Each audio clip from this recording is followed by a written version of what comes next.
தமிழகத்தில் 234 தொகுதிகளும் உள்ள சட்டமன்ற உறுப்பினர்கள் என்னென்ன அந்தந்த தொகுதிகளுக்கு செய்தார்கள், என்ன வாக்குறுதிகளை கொடுத்தார்கள் என்பதனை குறித்து தற்போது பார்ப்போம்.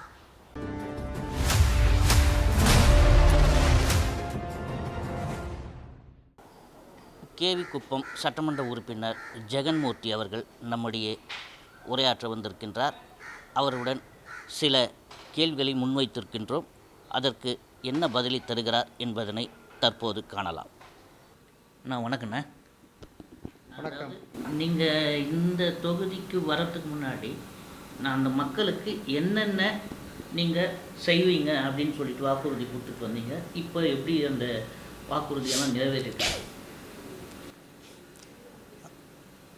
தேர்தலுக்கு முன்பாக தேர்தல் சுற்றுப்பயணத்தில் ஒவ்வொரு கிராமத்திலும் மக்கள் கொடுத்திருந்த மனுக்களும் அவர்கள் கேட்டிருந்த எந்தெந்த வேலைகள் எங்கள் கிராமத்திற்கு வேண்டும் என்று சொல்லிய அந்த மக்களுடைய பிரச்சனைகள், தொடர்ந்து அவர்கள் கேட்டிருக்கின்ற அனைத்து பிரச்சனைகளையும் கிட்டத்தட்ட 90% நாம் முடித்து கொடுத்திருக்கிறோம். அதே நேரத்தில் இந்த தொகுதியில் மகளிர் கலைக்கல்லூரி வேண்டுமென்று கோரிக்கை வைத்திருந்தார்கள். நான் பலமுறை சட்டமன்றத்திலே அதை பற்றி கேள்வி நேரத்திலும் கேள்வி எழுப்பியிருக்கிறேன். அதே போல் தொடரிலும் பேசுகின்ற பொழுதும் நான் அதை கேட்டிருக்கிறேன்.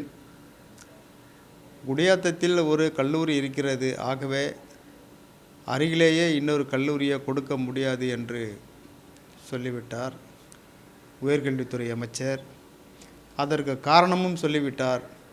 அருகிலேயே இருக்கின்ற அந்த மண்ணின் மைந்தர் திமுகவினுடைய பொதுச் செயலராக இருக்கின்ற நீர்வளத்துறை அமைச்சர் அவர்தான் தடுக்கிறார் என்று சட்டமன்றத்திலேயே நேரடியாக திரு பொன்முடி அவர்கள் நேரடியாக சொல்லிவிட்டார். இவர்தான் வேண்டாம் என்று சொல்கிறார் என்று. அப்படி ஏதாவது ஒரு திட்டத்தை கொண்டு வர வேண்டும் என்று சட்டமன்றத்தில் நாம் போராடினால் அவர் தடுத்து கொண்டிருக்கிறார்.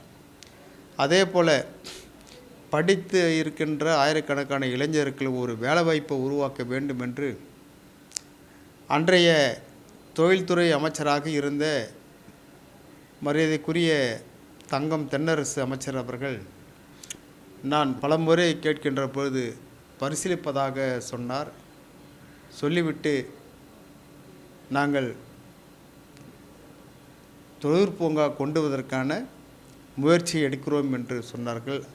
அப்பொழுதும் நீர்வளத்துறை அமைச்சர் அவர்கள் தடுத்து விட்டார்கள். இப்படி ஆளுங்கட்சி எதிர்கட்சி என்று இருப்பது சகஜம். எதிர்கட்சியாக பார்க்கலாம், ஆனால் எதிரி கட்சியாக பார்க்கக்கூடாது. இது யாராக இருந்தாலும் மக்களுக்கு நாம் ஆற்ற வேண்டிய கடமைகள், சமூக சீர்திருத்தங்கள், இதையெல்லாம் ஒரு அமைச்சரே நேரடியாக அதை தடுக்கிறார் என்று சொன்னால் உண்மையாக வேதனையாக இருக்கின்றது. அந்த தொகுதியை நாம் சீர்படுத்தி நல்ல முன்னேற்றம் அடைந்த தொகுதியாக, அனைத்து வசதிகளும் இருக்கின்ற தொகுதியாக, எல்லா பிரச்சனைகளையும் முடித்துவிட்ட தொகுதியாக உருவாக்க வேண்டும் என்று நாம் என்னதான் போராடினாலும் இது இவருடைய பின்னடைவே தான் இருக்கின்றது.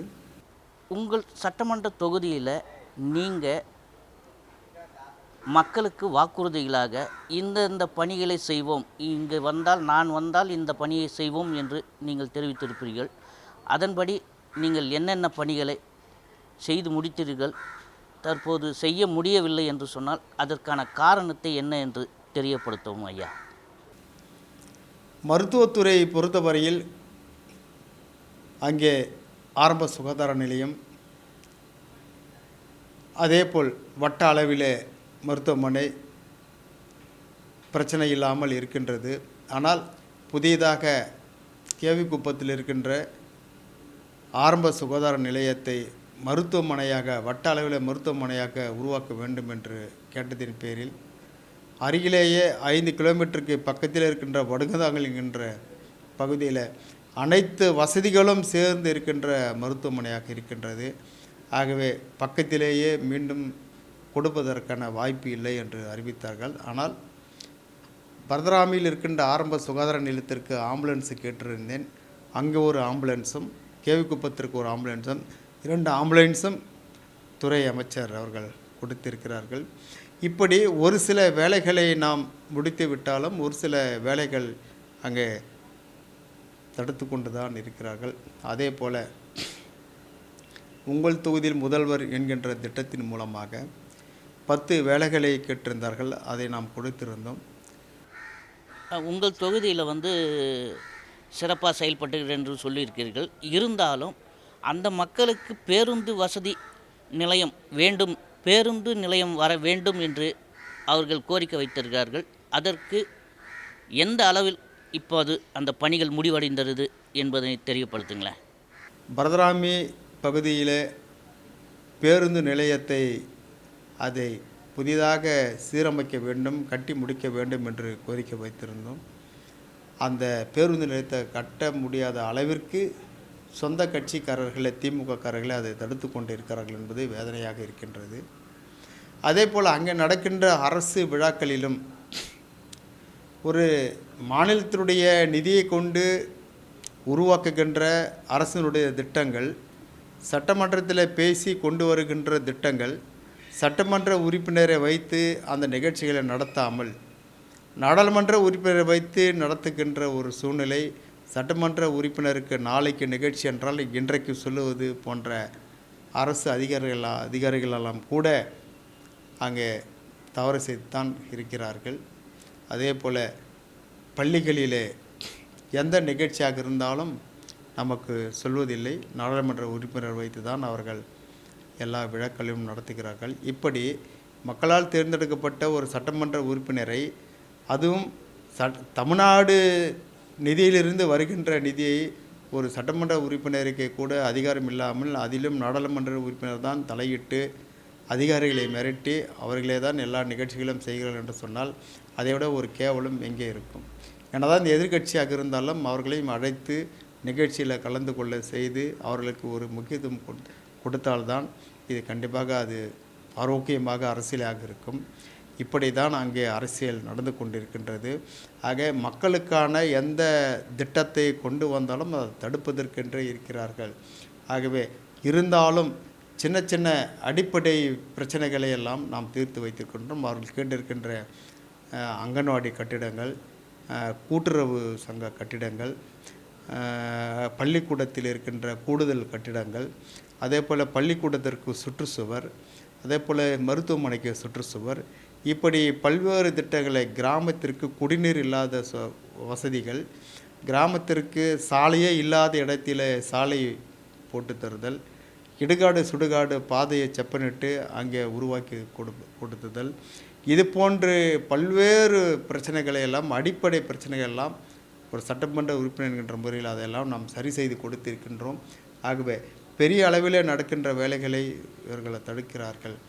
ஆகவே இது நேரடியாக அரசு கவனத்தில் கொண்டு இந்த பிரச்சனைக்கெல்லாம் ஒரு முற்றுப்புள்ளி வைப்பது போல இந்த வேலைகளெல்லாம் நடப்பதற்கு அரசு தான் நடவடிக்கை எடுக்க வேண்டும் என்று நான் இந்த நேரத்தில் தெரிவித்துக் கொள்கிறேன். உங்கள் தொகுதியில் பெண்களுக்கான வேலைவாய்ப்பு, பெண்கள் முன்னேற்றம் குறித்து நீங்கள் என்ன நினைக்கிறீங்க? இதில் உங்களுடைய பங்கு எவ்வாறாக இருக்கிறது என்பதை தெரியப்படுத்துங்க. அதாவது பெண்களுக்கு அவர்களுக்கு தேவையான வேலை வாய்ப்புகளை, அது தொழிற்சாலைகளாக இருந்தாலும் அல்லது அவருடைய கூட்டுறவு மூலமாகவோ அல்லது குடிசை தொழிலாக நடத்துகின்ற சின்ன சின்ன கைவினைப் பொருட்கள் தயாரிப்பது போன்ற எந்த தொழிலாக இருந்தாலும் அதை நாம் உருவாக்கி தர வேண்டும் என்று தான் நாம் நினைத்து கொண்டிருக்கின்றோம். அதே போல் எல்லா நிகழ்வுகளுக்கும் தடங்கல் ஏற்படுகின்றது.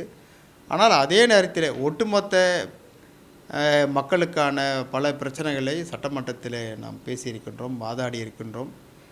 அது தாழ்த்தப்பட்ட மக்களாக இருந்தாலும், பழங்குடி மக்களாக இருந்தாலும், யாராக இருந்தாலும் பல்வேறு பிரச்சனைகளை நாம் உருவாக்கி இருக்கின்றோம். ஆகவே பெண்களுக்கு பொறுத்தவரையில் அங்கே எந்த பிரச்சனையும் இல்லாமல் அவர் கேட்கின்ற சின்ன சின்ன கோரிக்கைகளை எல்லாம் நாம் நிறைவேற்றி இருக்கின்றோம் என்றுதான் உண்மை. பள்ளியில் படிக்கும் மாணவ மாணவர்களுக்கு அடிப்படை வசதி, குறிப்பாக கழிப்பறை வசதிகளை செய்து கொடுத்திருக்கிறீர்களா? இல்லை வேறு ஏதாவது வாக்குறுதிகள், அதாவது சுற்றுச்சுவர் எழுப்பித்தர வேண்டும் என்று கேள்வி எழுப்பியிருக்கிறார்களா? அதை பற்றி கொஞ்சம் சொல்லுங்கள். இல்லை, அப்படி எந்த இடத்துலையும் அந்த மாதிரியான வாக்குறுதி கொடுக்கல. அவங்களும் நமக்கு மனு கொடுக்குறதோ இல்லை கேள்வி இது செய்யலாம் இது செய்யுங்க அப்படின்னு கேட்டதெல்லாம் எதுவுமே இல்லை. ஆனால் ஒரு சில கிராமங்களில் பஸ் ஸ்டாண்டு, பேருந்து நிலையம் வேண்டும் என்று கேட்டீர்கள். அதாவது பள்ளிக்கூடமும் அந்த கிராமத்திலும் இருக்கின்ற பகுதியில் பேருந்து நிலையம் கேட்டிருக்கிறார்கள். கிட்டத்தட்ட நான் 5-6 பேருந்து நிலையம் நான் கட்டி கொடுத்திருக்கின்றேன். ஆக இது போல் மாணவர்களுக்கு கூடுதல் வகுப்பறைகள் கட்டி கொடுத்திருக்கின்றோம். அதே போல் பாத்ரூம் ஃபெசிலிட்டி, அந்த வசதியெல்லாம் கூட செய்து கொடுத்திருக்கின்றோம். மேலும் சட்டமன்ற மேம்பாட்டு நிதியிலிருந்து என்னவெல்லாம் செய்ய முடியுமோ அந்த வேலையெல்லாம் செய்து கொண்டு தான் இருக்கின்றோம். மாணவர்கள் விளையாட்டு திடல் வேண்டும் என்று மாணவர்கள் ஏதாவது கோரிக்கை வைத்திருக்கிறார்களா? இல்லை அதற்கான நடவடிக்கைகளை நீங்கள் எவ்வாறு மேற்கொள்ளப்படுவீர்கள் என்று தெரியப்படுத்துங்கள். விளையாட்டு திடல் பற்றி எந்த பள்ளிக்கூடத்திலும் இல்லை இளைஞர்களும் மாணவர்களும் யாரும் கேட்கவில்லை. அப்படி கேட்டிருந்தால் அதற்கான முயற்சியை கண்டிப்பாக துணை முதல்வரிடத்திலே முறையிட்டு அதை வாங்குவதற்கான முயற்சி எடுத்திருப்பேன். ஆனால் அது போன்ற எந்த விதமான கேள்வியும் அது தேவை என்று எந்த இளைஞர்களோ அல்லது மாணவர்களோ யாரும் இதுவரை கேட்டதில்லை. வரும் சட்டமன்ற தேர்தலில் இதே தொகுதியில் நீங்கள் போட்டியிடுவீங்களா அல்லது வேறொரு தொகுதியில் போட்டியிடுவீங்களா? அப்படி போட்டியிட்டால் இந்த பிரச்சனையை எப்பொழுது தீர்ப்பீர்கள்? இன்னும் 1 வருடம் காலமாக இருக்கிறது. அதில் நீங்கள் எப்பொழுது கொடுத்த வாக்குறுதியெல்லாம் முடிக்கப் போகிறீர்கள் என்பதை பற்றி தெரிவிக்குங்க. அதாவது அதிமுகவோடு கூட்டணியாக இருக்கின்ற நாங்கள் புரட்சி பாரதம் இயக்கம் நாளை தேர்தலுக்கு முன்பாக பல கட்சிகளோடு கூட்டணி பேச்சுவார்த்தை நடக்கின்ற பொழுது எங்களுக்கு எத்தனை இடங்கள், எங்கே இடங்கள் கேட்கின்ற பொழுது தான் எந்தெந்த இடங்களை நாங்கள் தேர்வு செய்கிறோம் அல்லது நாங்கள் கேட்போம் என்று தெரியும். அதற்கு இன்னும் கூட நேரம் இருக்கின்றது. அதாவது இப்பொழுது நீங்கள் சொல்லியிருக்கிறது பார்த்தீங்கன்னாக்கா, உங்களுடைய கட்சியில் பொதுக்குழு செயற்குழு கூட்டி இந்த முடிவை எடுக்கிறேன் என்று சொல்லியிருக்கீங்க. அப்படியே அந்த முடிவு எடுத்து இருந்தாலும் நீங்கள் மறுபடியும் எந்த தொகுதியை கேட்பீங்க, இல்லை அதே தொகுதி வேண்டும் என்று கேட்பீர்களா? கிட்டத்தட்ட எங்களுடைய இயக்கத்திலும் நாங்கள் முறையாக பொதுக்குழுவை கூட்டி அந்த பொதுக்குழுவில் உத்தரவாதம் பெற்று அதற்கு பிறகு தான் எங்கள் கட்சிக்கென்று எத்தனை சீட்டுகள், எந்தெந்த இடங்கள் என்று நாங்கள் முழுமையாக சொல்லுவதற்கு வசதியாக இருக்கும். வின் தொலைக்காட்சிக்கு நேரலையில் நமக்கு நேரத்தை ஒதுக்கி கொடுத்த புரட்சி பாரதத்தின் அண்ணன் ஜெகன்மூர்த்தி அவர்கள் நம்மிடம் உரையாற்றினார். அவருக்கு மிக்க நன்றியினை தெரிவித்துக் கொள்கின்றோம். நன்றி.